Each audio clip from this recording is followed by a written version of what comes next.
l'issue de la guerre, à la libération, il faut reloger une population. On va déplacer sa population et pour la déplacer, il va falloir trouver un endroit à Boulogne et celui qui s'impose d'emblée, c'est ce qu'on appelle la plaine d'Audre, c'est-à-dire le plus communément appelé le plateau, le chemin vert.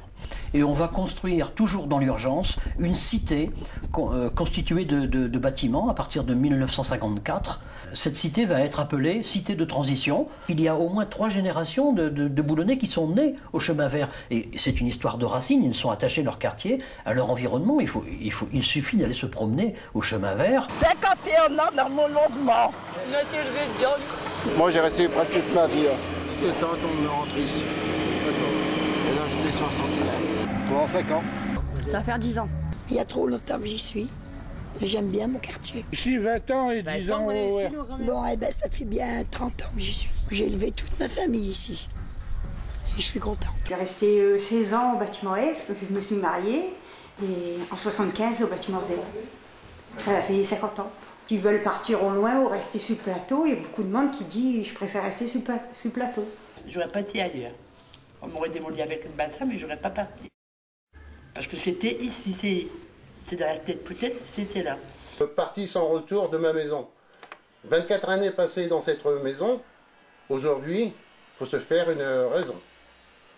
Tous les murs que j'ai décorés, je m'en vais avec regret. Vous, les fenêtres et les carreaux, vous fûtes transparentes avec un petit peu d'eau. Toi, mon plafond que j'ai habillé avec tes étoiles et tes couleurs, tu scintillais. En fermant cette porte aujourd'hui, je sais que bientôt vous allez être détruit. Toi, mon appartement que j'ai soigné, j'aurais beaucoup de mal à t'oublier. Dans mes pensées, en regardant derrière, je sais que vous resterez sans lumière. Et la dernière phrase, ça s'adresse tout simplement aux personnes qui vont venir détruire la maison. Vous qui êtes là pour me casser, sachez que mon locataire m'a toujours aimé et estimé. Ça, c'est une histoire que je vis avec des murs. Aujourd'hui, je suis heureux parce que je vais pouvoir réaliser mon rêve, c'est-à-dire d'avoir ma maison, faire ce que je désire comme décoration. Et en plus, j'ai un super jardin, donc je vais vivre dans mon jardin. Ce que je ne peux pas aller voir dans les pays, c'est-à-dire au Canada, tout ça, c'est faire un village indien. Vous avez le droit d'entrer chez vous, madame. Voilà les clés. Et voilà le petit livret des HLM. Merci. Voilà. Voilà.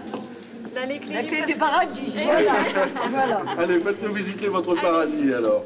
Je pense qu'on est parti de loin en 2002. On n'était pas certain de la revalorisation du quartier. Je crois que les premiers signes dans ces logements, c'est qu'aujourd'hui il y a des gens qui imaginent qu'ils veulent venir au quartier transition, ce qui était complètement invraisemblable il y a 2-3 ans. Donc je pense que le pari, il est en passe d'être gagné. C'est par la qualité des acteurs et du projet. Mais il faut continuer l'effort parce que ça serait dommage de s'arrêter en mi-chemin. Je ne suis pas inquiet du tout. Donc je crois qu'on est sur la bonne voie et que ce quartier va devenir un vrai quartier attractif pour Boulogne, ce qui serait au niveau de l'histoire de la ville, un certain retournement de l'histoire d'une certaine façon. La ville de Boulogne est la ville moyenne la plus dense de France, 11 fois plus dense qu'une ville de cette taille. C'est dire qu'il a fallu engager un processus de renouvellement urbain extrêmement complexe, d'opérations tiroirs, de démolition et de reconstruction sur le site même. Et nous l'avons fait en collaboration, bien sûr, en discussion avec les locataires, avec l'organisme social, mais nous l'avons fait aussi avec un sens que nous souhaitions donner au quartier, un sens nouveau. Nous reconstruisons un morceau de ville en y mettant un lieu de vie, des lieux de commerce, de services, d'équipements culturels et de proximité. Et donc nous souhaitons à la fois avoir le souci de la haute qualité sociale, le logement abordable pour des populations qui ont vécu à cet endroit, mais également des populations qui désormais souhaitent vivre dans un quartier qui pourtant n'était plus attractif et qui le redevient, mais également donner un sens à la construction urbaine, le sens d'une vie collective, d'une vie dans la ville, avec ce qui est nécessaire dans un quartier qui est un quartier intégré à la ville. Nous faisons non pas un quartier pour aujourd'hui, mais nous le préparons à son avenir et nous souhaitons anticiper et faire en sorte que eh bien, les leçons d'hier nous permettent d'avoir un environnement et un habitat de qualité pour demain.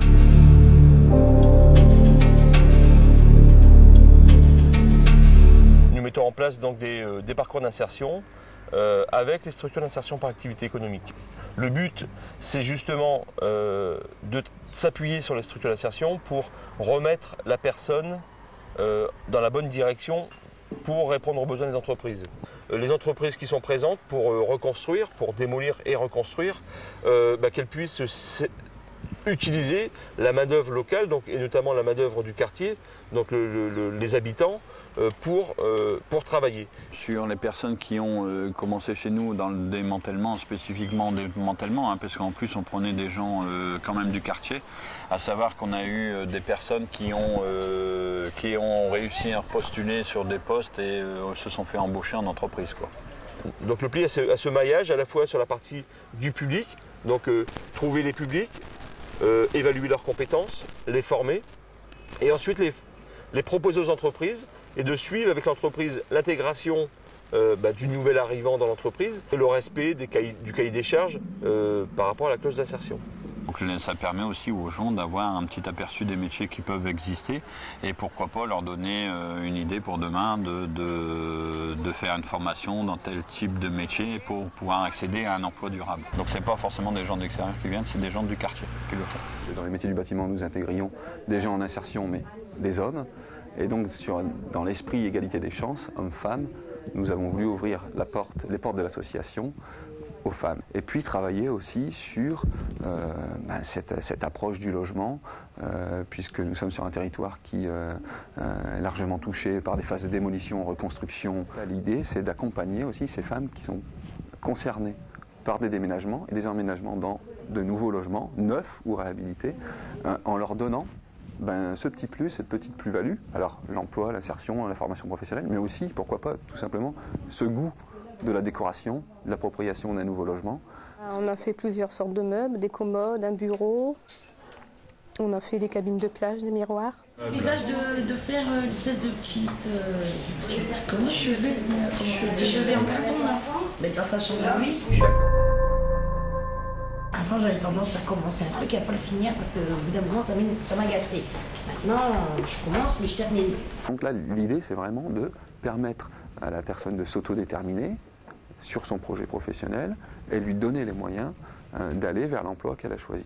Et comment on fait vivre les gens ensemble avec leurs besoins collectifs qui sont les activités culturelles, les activités sociales. Alors, nous avons souhaité accompagner et surtout associer les habitants, quel que soit leur âge, aux différentes étapes de ce que deviendra la projection du quartier, de leur quartier pour demain. Nous l'avons fait notamment avec des opérations tout à fait originales, notamment Démolir autrement, qui permettait d'associer les enfants dans un cadre scolaire, mais aussi parascolaire, périscolaire, avec des expositions, des lieux de jeux, de fêtes, et la réflexion des enfants sur quel serait votre quartier idéal. Comment concevez-vous demain votre quartier et vos logements ?